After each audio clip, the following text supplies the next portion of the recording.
Nagbabalik po ang Political Watch at kasama pa rin natin ang ating panauhin ngayong gabi na sina Ma'am Rosby Guzman and of course si Cal Yode de Guzman. George, may tanong kayo. Gusto ko lang kasi malaman talaga, ano pa talaga ang tunay na kalagayan ng ating mga manggagawang Pilipino sa kasalukuyan 5 taon after yung administrasyon ni Pangulong Aquino? George, walang pagbabago. Kung ano yun dati, ganun pa rin, o mas maraming pa nga nagsasabing mas humira ang buhay. Yung 15 pesos na ibinigay nitong nakaraang April, 15 pesos, ay kulang na kulang pa doon sa tinaas ng presyo ng pamasahe sa MRT, LRT. At bukod doon, yung contractualisasyon na dati ng laganap ay mas lumaganap ngayon. Kasi pati mga cooperative ay ginawang kontraktual, pinayagan na nila. Pati yung training ng TESDA, marami mga training center nagpa-accredit, pero kunyari training, pero aktual na pinagkatrabaho na sa mga kumpanya na ang sistema ay contractual. Ano naman daw po mas makakapag-loan ka na ng mga, madami na raw po naglo-loan ng mga para sa sasakyan ngayon. Maraming madami kotse daw. nagpapautang at mas madaling makabayad sa pagpapautang ng mga sasakyan. At yung therefore, yung mga manggagawa ngayon, mas nakakapag-avail ng mga ganitong klaseng mga privileges. Baka yan yung nasa upper ladder ng mga manggagawa. Pero yung marami sa ating mga manggagawa, sa mga kumpanya, ay hindi nakakaranas ng ganyan. Kapos na kapos yung tinatanggap na sahod ngayon dahil 481. Ay samantalang sa NEDA mismo nagsasabi na dapat 1,051. Ganun kalaki. Ganun na kalaki dahil sa kailangan. ang living wage o family wage. Dahil sa tinaas ng presyo ng bilihin, pamasahe, kuryente, at lahat ng hospital, eskwela, ay gano'n na kalaki ang kailangan para mabuhay ng desente yung ating mga manggagawa. Kaya napakalayo, o wala pa sa kalahati, yung 481. At yan ay hindi nagbabago yung ganyang kalagayan. Makakahingi ka nga ng dagdag na sahod, pero kasabay niyan, tataas yung presyo ng bilihin, kaya't walang nangyayari. Dagdag ko lang, alam mo nung naging manggagawa ako, 1976, ang sahod na namin ay 8 pesos. Lumaki ng lumaki yan, at naging 481 ngayon. Parang 6,000% increase. Pero nawala ng saysa yung pag-increase na yon dahil walang tigil ang pagtaas ng presyo ng bilihin. Kaya mas maganda pa yung 8 pesos. Maganda pa halos yung 8 pesos. Ang masakit niyan, para bang yung sahod ng mga manggagawa ay kontrolado. Regulated. Once every year lang kami pwedeng humingi ng dagdag na sahod. Pero yung mga negosyante, kahit linggo-linggo ay pwedeng magtaas ng presyo ng kailang bilihin. Kaya hindi talaga magkakaroon ng pag-unlad ang buhay ng mga manggagawa. At yan ay problema na noong panahon ni Marcos, ni Connie, ni Ramos, ni Erap, ni Gloria. Hanggang sa ngayon, ayan pa rin ang problema ng mga manggagawa. Hindi maayos yung sistema para sa ating mga manggagawa. Ma'am Rosby, premature ba yung pinagmamalaki ni Pinoy na lumago ang ating ekonomiya? Considering the fact na it has not trickled down lalo na sa mga mahihirap natin na mga kababayan. Yung mga credit rating agencies, Ma'am Rosby, napakaganda ng mga pinipaint nila na picture sa Philippine economy. Sulit na raw mamuhunan. Ang isa kasing tingin namin parang kasinungalingan yung sabi mong Asia's miracle economy. Kasi yung huling datos mismo ng gobyerno ay bumagal yung paglago ng ekonomiya, naging 5.3% na lang. May slowdown tayong nararamdaman at ito ang pinakamabagal sa loob ng nakaraang 3 taon. Ibig lang sabihin yan, yung binabanggit na susunod na tayo sa China sa bilis ng paglago ay isang ampaw, na ampaw na paglago. Walang laman ito kasi ang inasahan talagang mga sektor ay hindi naman mga matitibay na sektor. Halimbawa, real estate. Kapag naitayo na ang mga gusali o anumang infrastruktura sa real estate, hindi na yan lalago. So, bumagal yan ngayong panahon na ito. Construction, bumagal din. Nakaasa sa mga BPOs, bumagal din yan. Tapos yung binabanggit sa zona na bumilis o lumago ang manufaktura, hanap kami ng datos na yon. Hindi nyo alam kung saan nanggagaling. Hindi namin makita siguro yung volume of production. Baka yun ang ginamit. Kasi sa halaga ng produksyon, bumagal din ang manufaktura. In fact, nasa pinakamaliit na bahagi na ngayon sa buong ekonomiya ang manufaktura na maihahambing mo lang noong 1950s. Kaya sabi namin, ano kayang planeta itong Datos. dinidescribe, ano? Pero ang ibig lang sabihin nito, yung ating ekonomiya ay bumagal. Dapat natin yon, harapin natin bilang katotohanan. At makikita natin kung bibilis man yan sa susunod na panahon ay ampaw pa rin dahil yan ay itutulak lang ng eleksyon. What would be, the ideal situation kung saan pwede mo nang sabihin na talagang lumago na ang ating ekonomiya at gumanda na ang buhay ng lahat?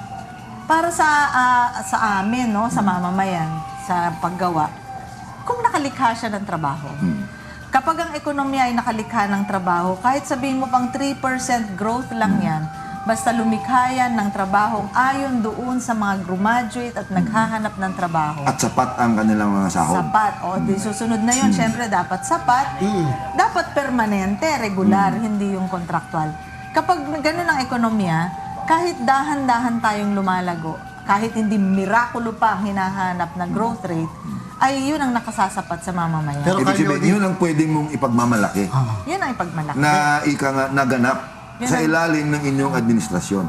Pero Calyodi, wala naman daw masyado ng korupsyon ngayon sa pamahalaan at nakapagpa-prosecute nga sila ngayon, nakapagpakulong ng 3 senador, kahit sila mga detainees pa lamang at ang isang dating Pangulo ay nakakulong din. So at least kahit paano daw makikita na may effort in terms of yung pagpe-prevent ng corruption sa ating pamahalaan. Hindi totoo. Tuloy-tuloy ang korupsyon mula sa mga pulis, mga barangay, hanggang sa kanya. Ay tuloy-tuloy ang korupsyon. Graft and corruption. Yung graft, yung 1 billion na ginastos niya para patalsikin si Corona. Ano bang tawag doon? Mas malaki ang kanyang discretionary fund ngayon kumpara kay Gloria. Halos 500 billion. Hindi totoo yung nawawala na yung corruption sa ating bansa. Nagpapatuloy yan. At ang masakit, parang mas mas intense yung pagnanakaw sa loob ng Pero gobyerno. pinagpupursigihan na niya ngayon ang anti-political dynasty. Sabi niya, by itong ating kongreso, kinakailangan ipasa na ang anti-political dynasty bill. Parang malabo 5 years hindi niya nagawa. Yun ang kanyang statement nung una Pero 5 years hindi niya nagawa. Sa nanay niya nagsimula yan yung political dynasty Noong panahong yon 11% lang ang dynastiya sa loob ng Kongreso. Ngayon 70% na ang dynastiya. Pero paano gagawin at ipapasa ng Kongreso yung anti-political dynasty? Ay 70% ng ating congressman ay puro dynastiya. Kaya malabo yun. In other words, Calyodi, pampapogi. Pampapogi lang yung statement niya na yon dahil alam naman niya na unang-una kulang na sa oras. Pangalawa, with 70% of the members of Congress belonging to political dynasties, there's practically no way that they will approve any version of such a law. Yung dalawang yan, yung political dynasty at Freedom of information, mahihirapang ilusot yan dahil ayaw nilang mabulgar yung lahat ng mga kalokohan doon sa loob ng Kongreso. Ngayon, ayaw niyang nagpapakulong siya. Ang problema niya, ipinapakulong lang naman niya, ay yung mga kalaban. So may selective justice na Parang sinasabi. selective. Yung mga kakampi niya na mga magnanakaw din, hindi niya ipinakukulong. Pero Ma'am Rosby, yung FOI, although wala po sa kanyang SONA, hindi po nabanggit, pero sa budget message po pala niya ay kasama at pinagpupursigihan ng Pangulo daw yung freedom of information. Pagpasa. Sa inyong palagay po ba ay maaaring kumilos ito at gumalaw dahil at least nasa budget message pala niya? Una, yung tingnan natin kung ano yung gusto niyang maipasa. Kasi medyo watered down na rin yung gusto niyang maipasa. Yung version. Yung version nung bill na yon. Hindi na siya yung original version na kailangan talaga na isisiwalat lahat ng impormasyon, hindi lang sa mga ahensya, no, sa Magiging mga madali ba sa nanunungkulan. Ibon Foundation kung may FOI? Opo. Actually, yung aming research sa conditional cash transfer, halimbawa, hanggang ngayon, 0 response mula doon sa ahensya nung hinihingi namin ang listahan ng beneficiaries. Kung may FOI yan at nasa batas yan, talagang karapatan ng mamamayan. Nasa website daw po, wala po ba sa Ang website? kahinaan din ng DSWD ay kulang siya sa tao para may ganong skills, no? Kasi nilagay natin sa Social Welfare Department ang poverty program na hindi naman dapat. So hindi naman sila nag-hire ng talagang may kakasanayan doon sa statistics na yon. Ang sinasabi lang natin, kung meron po tayong FOI, at talagang merong sinasabing karapatan yung mamamayan para sa mga impormasyon na yon, hindi mahirapan ang research, hindi rin mahirapan ang policy making. Ayun. Kasi tama ang iyong mga datos eh. Hindi katulad ngayon, nagsusona na tayo, mali-mali pa rin yung datos. At pagkatapos kayo parang nagmamakaawa, makakuha lamang ng datos para ma-counter-check nyo kung tama yung datos nyo o hindi. Nagmamakawa, minsan nga ay talagang alam naming nariyan, pero hindi sa amin pinapakita. Halimbawa, yung may-ari ng mga korporasyon, sino ang nakaupo sa mining corporation na ito, puros dami ang binibigay na pangalan. Nabanggit kanina kayo din ni Ma'am ay yung issue naman tungkol sa agrarian reform, yung pamimigay ng mga lupa sa ating mga kapuspalat. Ano ang masasabi nyo? At hindi ba parang naging successful naman dahil madami naman daw pong na-distribute sa mga land beneficiaries po. Ang problema niya, bumabalik ulit dun sa mga may-ari dahil wala namang support mechanism na ginagawa yung gobyerno. At kahit yung asyenda, mukhang malabo dahil yung presidente natin anak ng landlord, no, na mayroong thousands of hectares sa Tarlac. At mismo yung Hacienda Luisita hanggang ngayon nakabitin pa at parang pumayag lang na ipa-redistribute pero tinaasan ng todo-todo yung presyo ng halaga ng lupa nila. Kaya tingin ko malabo. Pero dapat talaga maipatupad yan kasi ito ang makatutulong para maibsan yung kagutuman sa kanayunan. Dahil sa ngayon, tanggapin natin sa hindi, ang daming mga mamayan natin na natutulog ng hindi naghahapunan. Ang taas ng rate ng kagutuman, nasa 3-point-something million na pamilya ang nagugutom ngayon. Kaya maganda itulak yan. Pero hindi mangyayari dahil talagang ang ating gobyerno ay pinamumunuan ng mga elite, ng mga landlord mismo. Kaya papayag ba sila na yung kailang kayamanan yan ipamahagi? Mahirap. Kaya kailangan magkaroon ng pagbabago sa sistema ng ating politika, ng ekonomiya.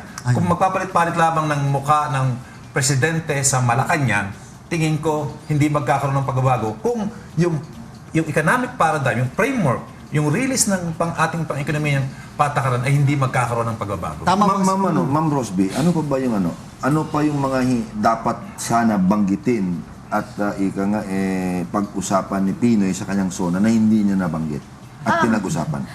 Maraming pananagutan, halimbawa yung Yolanda. Ang lahat po ng biktima ng mga bagyo at ng mga disaster nang nagdaan sa ilalim ng gobyernong ito, hanggang ngayon ay naghahanap pa rin nung kanilang relocation, nung kanilang livelihood, maski infrastruktura. Mukhang wala nabanggit pati, Ma'am Rosby, tungkol sa rehabilitasyon ng Yolanda-stricken areas. At pati pasasalamat kay Senator Ping Lacson, mukhang hindi nabanggit mo Oo, na nag-resign bago pa natapos ang kanyang plano. Mama Sapa, binanggit kung paanong nagkaroon na ng mga kaso? Hindi, Quest for modernisasyon Justice. daw ng ating PNP. Pero hindi binabanggit kung papaanong magkakaroon ng justisya or pagsasara doon sa mismong resulta ng Board of Inquiry ng kanyang pananagutan doon mismo sa insidente. Hindi rin binanggit na napakarami pa rin ng ating mga OFWs ay nasa death row ngayon. Kung paano nila inaayos yung kanilang negligence doon sa mga kasong yon. Pero ang hinihingi talaga sa bahagi ng ibon, yung pangmalakihan o macroeconomic status, hindi binabanggit na lumiliit yung ating kakayahan na maging industrialisado. Hindi rin binabanggit na nagmamahal ang edukasyon. Puros mga anecdotal na evidences, mga props na nagpapatunay na sila ay nakapaghanap ng trabaho, nakatapos, etc. Pero napakamahal ng tuition. 1,300 ang eskwelahan na nagtaas ng tuition last All year over the lang. country. Kalusugan, binanggit ang PhilHealth, hindi naman insurance ang kailangan ng pasyente. Ang kailangan niya ay direct services nang sa ganon ay hindi 73% ng kanyang gastusin sa pampublikong ospital ay kinukuha pa niya sa bulsa niya. Yung mga yun ang mahalaga sa Ay, mga privatization ng mga address, public hospitals. Yung privatization, 26 hospitals ang nasa ilalim ng privatization ng gobyerno. Hindi yan natuloy dahil sa protesta mismo ng health workers at ng mga professionals diyan. Hindi na niya yan babanggitin kasi ang kanyang banner ay mag-insurance na lang tayo.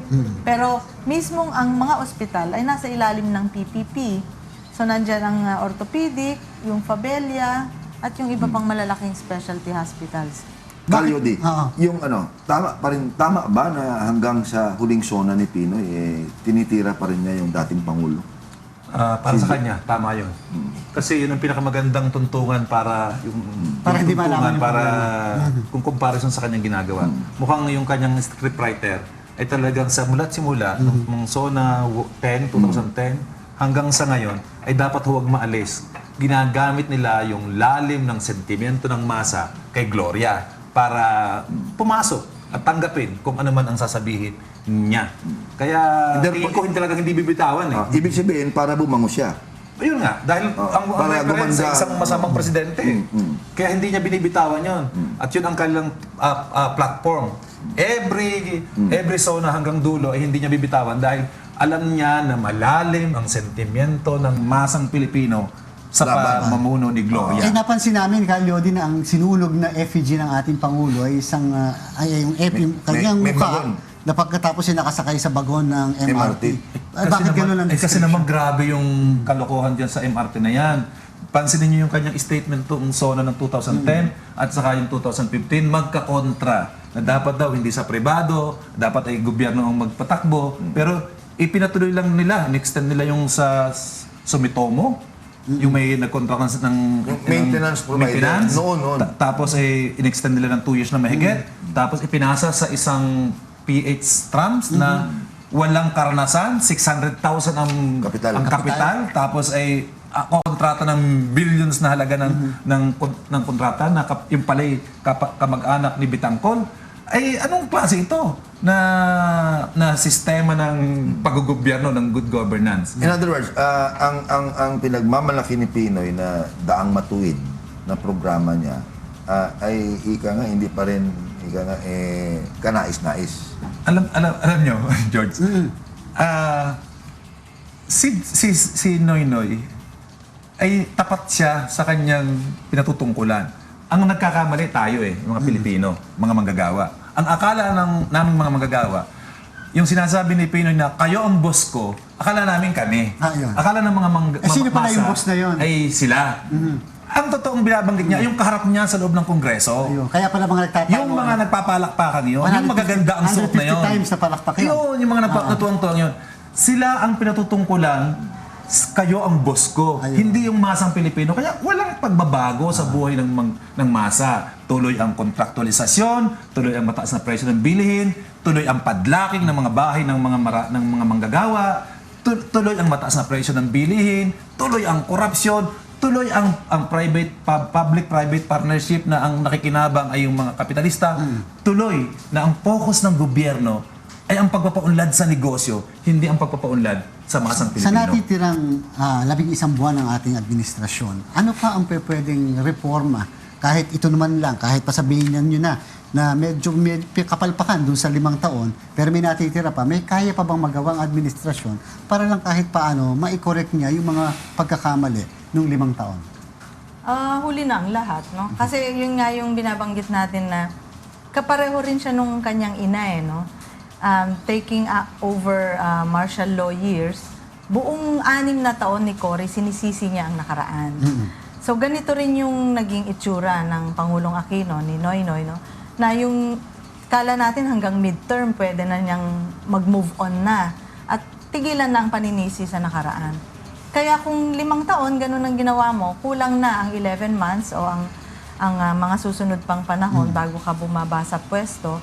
Kasi October yan, nakagear na sa politika. In fact, ang tingin namin, maaga siyang nag-eleksyon nag-electioneering. Maagang ginawa yan ng administrasyon, doon pa lang sa pagtira sa mga kalaban sa politika, kaya naging selective justice ang daang matuwid kasi tinuon lang niya doon sa political rivals niya. Maaga niyang ginawa yon. At yan na yung tuloy-tuloy niyang tatapusin. Kaya yung mga hinahanap natin ng mamamayan ng mga tunay na reforma ay hindi yun maipwepwesto sa loob lang ng ilang buwan. Ang tingin natin yung daang matuwid ay naging makipot, sa umpisa pa lang makipot, nasisihin sa korupsyon ang kahirapan. Napakalawak ng dahilan ng kahirapan. Tapos nung nakita pa natin, hindi lang lumala yung korupsyon, kundi tumaas ang antas ng kronismo kasi lahat ng mga kaibigan at lahat ng mga kasama doon sa nakikinabang sa ekonomiya ay lalo pang So yun yung yumaman. kayo, ang boss ko. Kayo, Dagdag ko, Opo, dagdag ko yan doon pakidagdag. sa, dagdagan ko Kayo o kano? Kayo o ano? Malabo na. Na ang masa ngayon ay umasa pa na magiging matuwid ang daan o panahon pa para mangarap. At gumanda ang buhay. Ang gumanda ang buhay. Malabo na yan. Tingin ko, ang focus na ng gobyerno, ng administrasyon ni Noynoy Aquino, ay paano matitiyak na siya'y mananalo. Mananalo yung kanyang manok. Yun na yung focus niya. At gagawin niya ng lahat para manalo dahil natatakot siya na baka pagkatapos ng kanyang term bilang Pangulo, ay magsimula ang term niya sa kulungan. Yun ang kinatatakutan niya. At hindi niya maisip o ngayon